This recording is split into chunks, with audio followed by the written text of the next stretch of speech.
Assalamualaikum warahmatullahi wabarakatuh. Perkenalkan, nama saya Evi Velia Yahya, salah satu mahasiswa PPG Prajambatan gelombang 1 tahun 2023 dari Universitas Hamzah Nadim.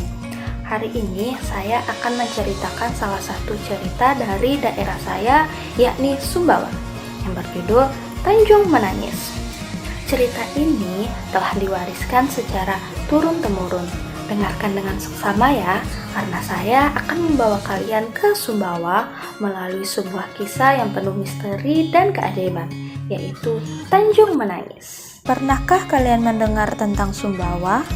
Di daerah yang indah ini terdapat sebuah legenda yang melegenda, yaitu Tanjung Menangis. Dahulu kala di kerajaan Sumbawa terdapat seorang putri Datuk Samawa yang bernama Lalu Intan Mas Bulaing. Ia seorang putri yang sangat cantik dan memiliki budi pekerti yang lemah lembut dan berhati mulia, apalagi terhadap rakyat miskin. Saat itu, Putri Datuk Samawa sakit keras. Penyakitnya sangat aneh yang menyerupai borok. Belum pernah Datuk dan istrinya melihat penyakit semacam itu. Seluruh negeri berduka, apalagi seisi istana, terutama Datuk dan permaisurinya. Keesokan harinya, Datuk memanggil para menteri, hulu balang, dan juga pengawalnya. Ia memutuskan untuk mengadakan sayembara untuk kesembuhan sang putri. Raja pun memerintah para hulu balang menuju ke alun-alun untuk mengumumkan sayembara tersebut.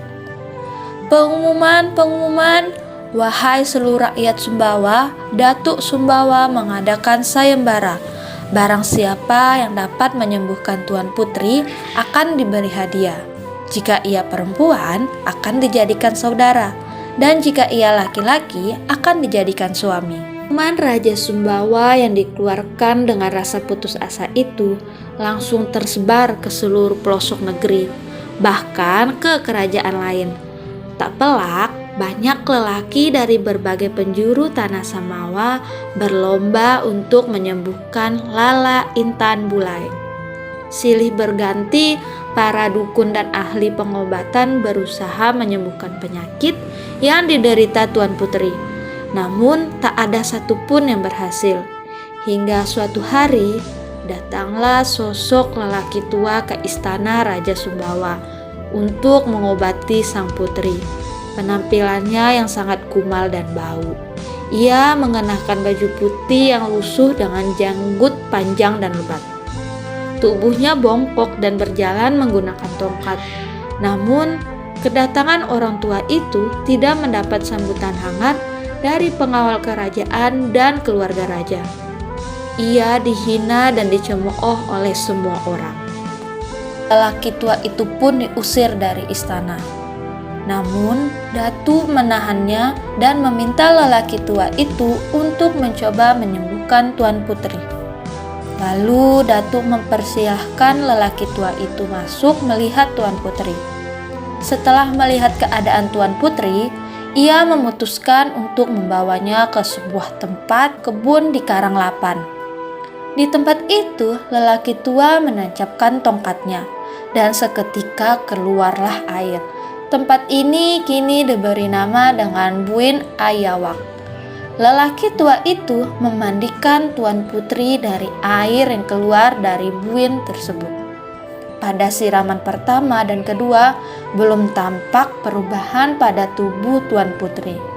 Namun, ajaibnya, ketika siraman ketiga, seluruh penyakit Tuan Putri hilang dan kulitnya kembali normal seperti sedia kala. Lalu mereka kembali ke istana. Mendengar perkataan Datuk yang akan mengganti hadiah sayembara, lelaki tua itu pun tersinggung dan terhina. Ia merasa ditipu oleh Datuk Sumbawa. Melihat peristiwa itu, Tuan Putri merasa iba. Ia tak ingin rakyat mengecap ayahnya sebagai raja yang ingkar janji. Ia pun berkata, "Ayahanda, aku bersedia menikah dengannya."